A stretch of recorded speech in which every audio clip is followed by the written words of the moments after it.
Part number 24 novel نروان کی تلاش پیشکش نیلے کارواں۔ اگر آپ نے ہماری یوٹیوب چینل کو اب تک سبسکرائب نہیں کیا تو براہ مہربانی اس کو سبسکرائب کریں۔ ہماری ویڈیوز پسند آئیں تو انہیں لائک، شیئر اور کمنٹ ضرور کریں۔ میں 9 بجے آ جاؤں گی، اس کے بعد آپ میرے مہمان ہوں گے۔ میرے خیال میں آج کے پروگرام میں تھوڑی سی تبدیلی کر لی جائے۔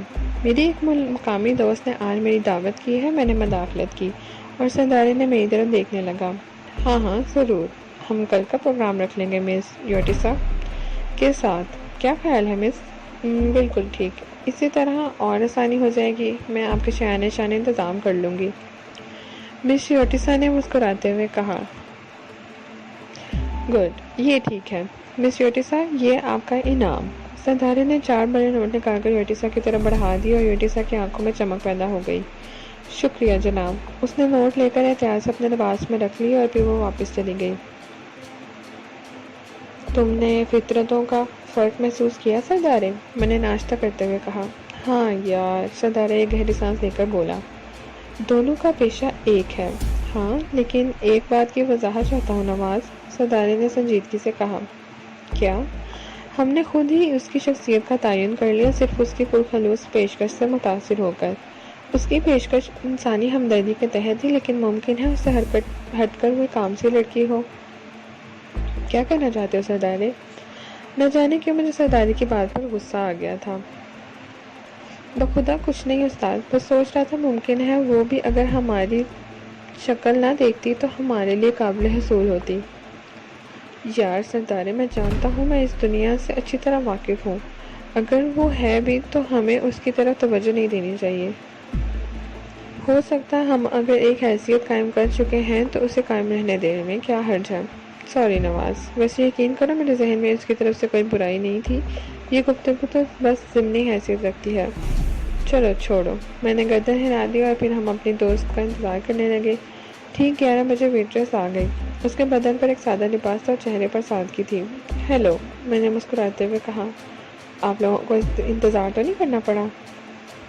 نہیں مس، میں نے کہنا چاہا اور اس نے ایک دم ہاتھ بلند کر دیا۔ مجھے معاف کر دیں، آپ میرے بارے میں غلط فہمی کا شکار نہ ہوں۔ میں شادی شدہ ہوں اور میرے 2 بچے ہیں۔ میری شوہر کا نام ذیل ایون ہے اور میں انہیں پیار سے ایون بلاتی ہوں۔ اوہ، کوئی بات نہیں ہے مس ایون، ویسے ہم آپ کو آپ کے نام سے بلا سکتے ہیں۔ کیوں نہیں، آپ میرے دوست جو ہیں۔ شکریہ کیشا۔ لیکن مسز ذیل کیا کرتے ہیں؟ پہلے یہ بینک میں ملازمت کرتے تھے، لیکن کار کے ایک حادثے میں ان کے ہاتھ کٹ گئے، اس لیے اب صرف گھر پر رہتے ہیں۔ اوہ، اور آپ کے بچے؟ دونوں پڑھتے ہیں۔ کیشا کی آنکھوں میں ممتا کا نور جگمگا اٹھا۔ آپ کی شخصیت سے بہت دلچسپی ہو گئی ہے مس۔ معاف کریں مس، اس لیے اگر ہم کچھ ذاتی سوالات کر لیں تو آپ برا تو نہیں مانیں گی؟ آپ لوگ اچھے دوست ہیں، اس لیے بالکل نہیں۔ آپ کے شوہر کو آپ کی ملازمت پر اعتراض تو نہیں ہے؟ اعتراض نہیں، دکھ ہے۔ کیشا کے چہرے پر ہلکی سی اداسی امڑ آئی۔ کیوں؟ ایون کا خیال ہے کہ میری اس ملازمت سے اس کی مردانگی پر ضرر پڑتی ہے۔ بہرحال میں دوسری ملازمت تلاش کر رہی ہوں، جب بھی مل گئی تو اسے چھوڑ دوں گی۔ میں زیادہ تعلیم یافتہ نہیں ہوں۔ مسٹر ایون کو اس ملازمت پر کیا اعتراض ہے؟ میں نے پوچھا۔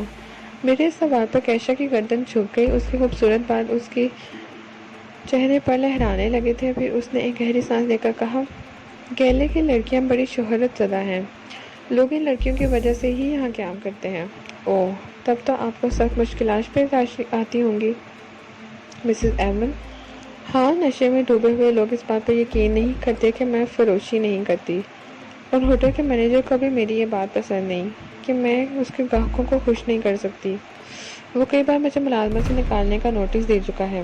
سردارے کا چہرہ تحریک ہو گیا اور نہ جانے کیوں میری آنکھیں جگمگا اٹھی۔ میں نے فخریہ انداز میں سردارے کی طرف دیکھا اور سردارے کی گردن جھک گئی۔ کئی منٹ تک خاموشی چھائی رہی، پھر ہم نے ہی چونک پڑے۔ کیشا کا موڈ بھی بدل گیا اور میں نے سردارے کی طرف دیکھا۔ اٹھو بھیا، بازار کھل گئے ہیں۔ کیوں کیشا؟ یقیناً بہت دیر کے۔ تب چلو، ہمیں تم سے بہت سے کام لیتے ہیں۔ 3:30 تک تمہارے ساتھ رہ سکوں گی، اس کے بعد ہوٹل واپس آ جانا ہوگا۔ گو میری ڈیوٹی تمہارے کمرے پر ہی ہے، لیکن حاضری ضروری ہے۔ ٹھیک ہے، ہمیں اتنا وقت نہیں لگے گا، میں نے کہا، اور ہم تینوں باہر آ گئے۔ ہوٹل سے باہر آ کر ٹیکسی پکڑی اور چل پڑے۔ کیشا اطمینان سے ہم دونوں کے درمیان بیٹھی تھی، لیکن اس کے بدن کے اس سے ذہن پر کوئی بار نہیں تھا۔ یہاں استعمال کے لیے کارز نہیں ملتی کیشا؟ کیوں نہیں، کہاں سے ملتی ہیں؟ ہوٹل کے مینیجر سے بات کریں، مہیا کر دے گا، میں واپس چل کر یہ کام کرا دوں گی۔ اوہ گڈ، یہ بہت اچھا ہوا۔ برن میں کافی عرصہ گزارنے کا پروگرام ہے۔ بہت عمدہ بات ہے۔ کیشا نے ٹیکسی ڈرائیور کو ایک جگہ رکنے کی ہدایت کی اور ہم اتر گئے۔ یہ برن کا سب سے خوبصورت بازار ہے، یہاں کے ایک ہی اسٹور سے تمہیں بہت ساری حیرت کی انگیز اور ضرورت کی چیزیں مل جائیں گی۔ تب پھر آؤ، میں نے کہا اور ٹیکسی کا بل ادا کر کے نیچے اتر آئے، اور پھر ہم کافی ویرائٹی دیکھنے میں مصروف ہو گئے۔ در حقیقت چیزوں کا شہر تھا، ہمیں جو چیزیں درکار تھے، چنانچہ ہم نے گارمنٹ سیکشن کی طرف چل پڑے۔ بڑا خوبصورت نظام تھا، ہر سائز کے لباس موجود تھے، ہر تراش اور ہر طرز کے۔ 6 سوٹ میں نے اور 6 سردارے نے خریدے، اس کے علاوہ سلیپنگ سوٹ، بنیان، موزے، جوتے اور دوسری چیزیں۔ پھر سوٹ کے ساتھ سارا سامان پیک کر دیا گیا۔ تب میں نے زنانہ سیکشن کا رخ کیا۔ نہیں سیسرو، یہ میرے لیے قابل قبول نہ ہوگا، کیشا نے سنجیدگی سے کہا۔ تم نے شاید یوں ہی ہمیں دوست کہہ دیا ہے۔ نہیں، دل سے کہا ہے، آزما لو۔ تب بھی یہ سخت لہجہ، میں نے کہا۔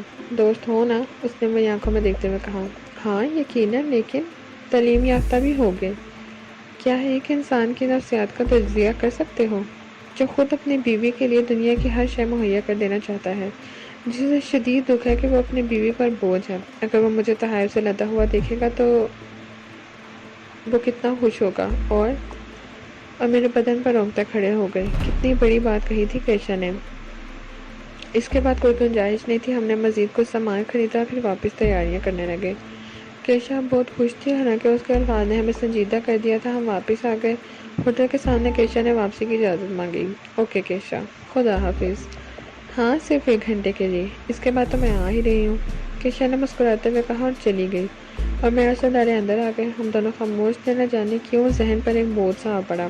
خاموشی سے کمرے میں واپس آ گئے۔ سردارے تھکے تھکے انداز میں بیٹھ گیا۔ کیا بات ہے سردارے، خاموش کیوں ہو؟ بس استاد، لڑکی کے ذہن پر عجیب تاثر چھوڑ دیا ہے۔ بات صرف یہ ہے سردارے، کسی شکل کو دیکھ کر لمحات میں فیصلہ کر لینا نہیں چاہیے۔ نکالو اب ذہن سے کیشا کو، چلو مینیجر سے بات کر لیں۔ ایک بات بتاؤ استاد، سردارے نے کہا۔ پوچھو۔ اگر تمہارے پاس کرنسی کی تعداد کتنی ہے؟ ختم ہونے کو ہی نہیں آتی۔ بس سردارے، ختم ہونے ہی والی ہے۔ اس کے بعد تو فکر کیوں کرتا ہے یار، اگر کہے تو آج ہی رات کو اس سے دگنا مل جائے، میں نے مسکراتے ہوئے کہا۔ کیا مطلب؟ میری اور تیری ملاقات کہاں ہوئی تھی؟ میں نے پوچھا۔ مونٹی کارولو کے قمار خانے میں۔ کس طرح ہوئی تھی؟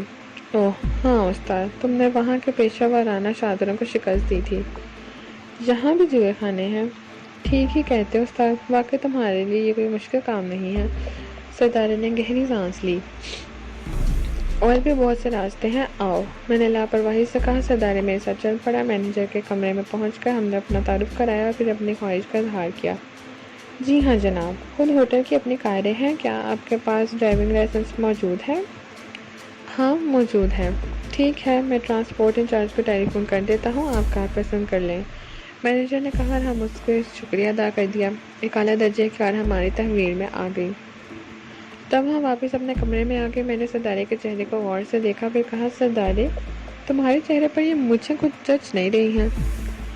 کیا مطلب استاد؟ صاف کرا دو انہیں۔ ارے مگر کیوں استاد؟ یار کمال ہے، میرے کہنے سے تم مجھے بھی صاف نہیں کرا سکتے؟ دل نہیں چاہتا استاد، پنجاب کی ایک ہی تو نشانی ہے، سردارے نے آہستہ سے کہا۔ خیر تم کہتے ہو تو ٹھیک ہے۔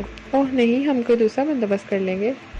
کیا مطلب؟ یہاں میک اپ کا سامان تو مل جائے گا۔ اچھا تم لباس تبدیل کر لو، ایک بار بازار چلیں گے، تھوڑی سی خریداری اور کرنی ہے۔